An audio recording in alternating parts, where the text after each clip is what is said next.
दोस्तों नमस्कार, मैं अनुष्का शर्मा एक बार फिर आपके बीच में मजेदार अंदाज में लेकर के वो खबरें जो खबरों पर हमने आज तक कभी डिस्कस किया नहीं, कभी सोचा नहीं। विश्वगुरु कहे जाने वाले हमारे प्रधानमंत्री मोदी।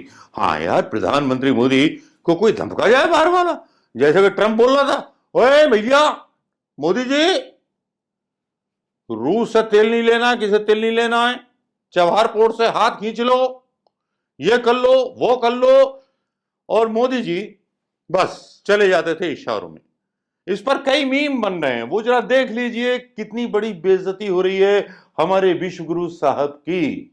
ये मीम देखने के बाद तो कोई बचता ही नहीं है। प्रधानमंत्री मोदी का 56 इंची सीना होता तो सीधे बोलते, जैसा कि एक बच्चा बोल रहा था, तू क्या है बे। अमेरिका हमसे बोलता है, हम बोलते अबे तू क्या है बे। और तू क्या बे में है प्रधानमंत्री मोदी जी अब अमेरिका की अथॉरिटी से जो है काम करेंगे, रूस से पेट्रोल लेंगे और वेनेजुएला से नहीं आ पा रहा तेल तो अब लग गई लंका मोदी जी की। यार इतनी बेइज्जती हो रही है, लेकिन मोदी मीडिया नहीं दिखा रहा प्रधानमंत्री मोदी जी की इज्जत का सवाल जो है। और प्रधानमंत्री जी की इज्जत चली गई। इज्जत बड़ी चीज होती है, भले कायर की इज्जत करनी पड़े। ऐसे कायर व्यक्ति थी जिसको मैं बोल नहीं सकता। प्रधानमंत्री मोदी के ना अपमान पर इतना गुस्सा आ रहा है मुझे कि ट्रंप सामने होता तो चप्पल लेकर के टू टू घूम देता। खैर, इस देश की प्रॉब्लम क्या है? इस देश की प्रॉब्लम मोदी जी नहीं है, इस देश की प्रॉब्लम ना राहुल गांधी। यहां प्रॉब्लम चल रही है विश्व की। हमारे घर में एलपीजी सिलेंडर की, पेट्रोल की, डीजल की, हमारे हिंदुस्तान में तो बनता नहीं। तो मेरी समझ में नहीं आ रहा, अगर प्रधानमंत्री पढ़े लिखे होते तो इजराइल के गले में खींची नहीं कराए होते। वो ईरान से दोस्ती बढ़ाते जिसके पास 90% ऑयल है सप्लाई का। अपने मतलब वैसे बोलते मैं व्यापारी हूं, तो व्यापारी तो मित्रों के लिए है, मित्रों के लिए तो स्टेशन एयरपोर्ट वगैरह सब बेच देते हैं। खैर यार, हंसो मत, हंसो मत, हंसो मत, हंसो मत, हंसो। और मोदी जी को अगर ट्रंप डांटता है तो मीडिया उस पर भी मास्टर स्ट्रोक बताती है। और प्रधानमंत्री मोदी कांग्रेस को जी भर के यूं कोसते हैं जैसे कि कांग्रेस ने सब कुछ किया है। अब मोदी जी सब कुछ किए हुए, लेकिन इस पूरी परेशानी के जो जिम्मेवार है ये दो बुड्ढे हैं, नेतन्याहू और ट्रंप। अमेरिका ने सबसे ज्यादा दूसरे देशों पे हमले किए, ये बताकर के ये देश गद्दार है, ये है वो है, वो मतलब एक तरह से हर देश में घुस जाता है, जैसे पहले अंग्रेज घुस जाते थे और हर देश में घुस जाता है। गद्दाफी को हो या सद्दाम को हो या किसी को भी हो, गद्दार बता देता है, घुस जाता है और यूरोप के साथ मिल जाता है। ईसाइयों की चल रही है और किसी को भी तानाशाह, किसी को भी कुछ बताता है। तो मोदी जी शायद इसीलिए डर गए। मोदी जी का दिमाग तेज चलता है गुजरात में ना। अब यहां इन दोनों ने क्या किया है कि सर्वदीप जो था, अरे भैया ईरान का जहां 90% उत्पादन होता है उसके पेट्रोल जो ठिकाने थे उस पर हमला बोल दिया भाई ने।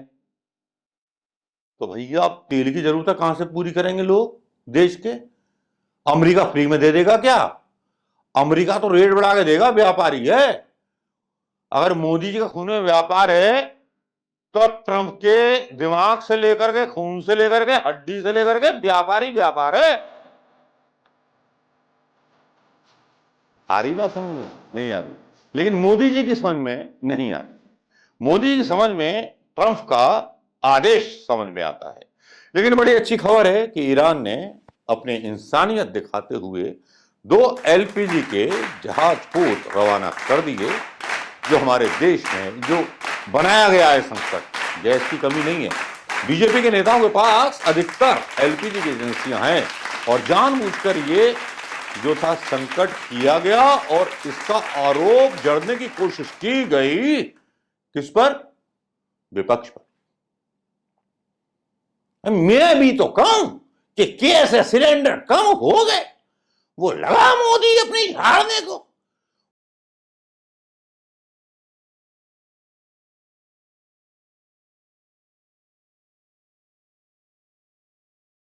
मतलब शोले के ऐसा ही कुछ चल रहा है।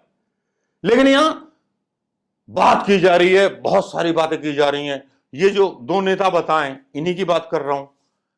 नेतन्याहू के मारे जाने तक की खबर आ रही है, और दूसरी तरफ खरगदीप पर इन्होंने जो हमला किया है वो पूरे विश्व पर हमला है, विश्व की ऊर्जा पर हमला है, क्योंकि जो ऊर्जा थी वो विश्व के कई देशों को सप्लाई होती थी। ये अमेरिका का सबसे बड़ा मतलब जो है वार क्राइम है।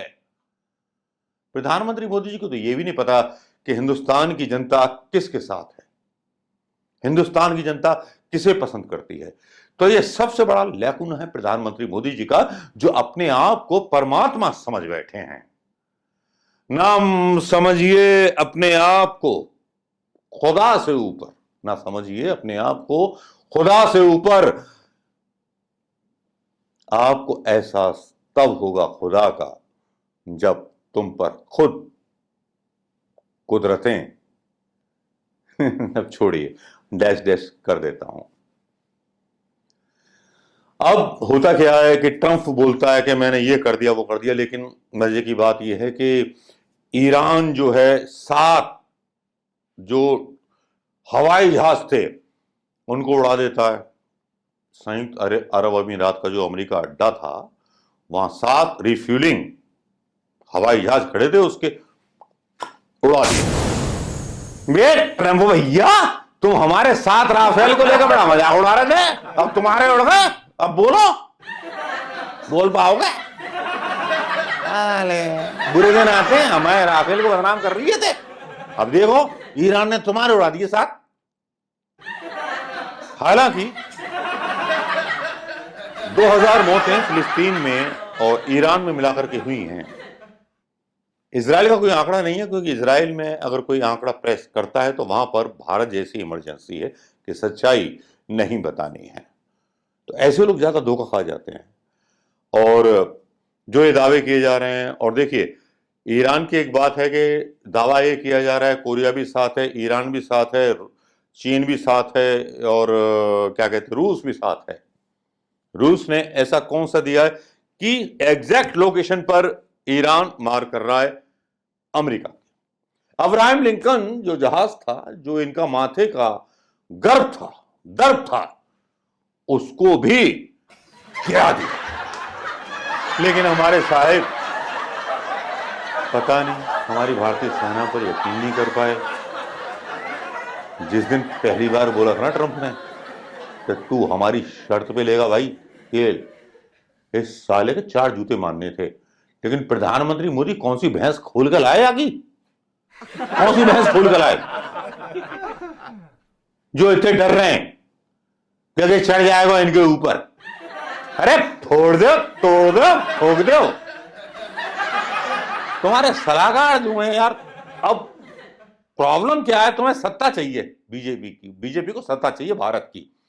देश का मान हो, अपमान हो या कुछ भी हो, इन्हें लेना देना कुछ नहीं है भाई। देखो प्रधानमंत्री मोदी की हिम्मत, इतना सब कुछ चल रहा है, प्रधानमंत्री मोदी असम में, बंगाल में चुनाव प्रचार कर रहा है बंदा, मतलब और क्या तथ्य दिए जा रहे हैं। मोदी जी ने सारे विपक्ष को लगा दिया काम पे कि बेटा देखते रहो एलपीजी, हम चले प्रचार करने। ये भी मास्टर स्ट्रोक यार, चूतियापंथी के जमाने चले गए, अब कम से कम कर दो ऐसी फालतू बात। ठीक है, सब करो थोड़ा सा। दोस्तों बस इन्हीं खबरों के साथ छोड़े जाता हूं, इन्हीं तंजों और व्यंगों के साथ आपको छोड़े जाता हूं।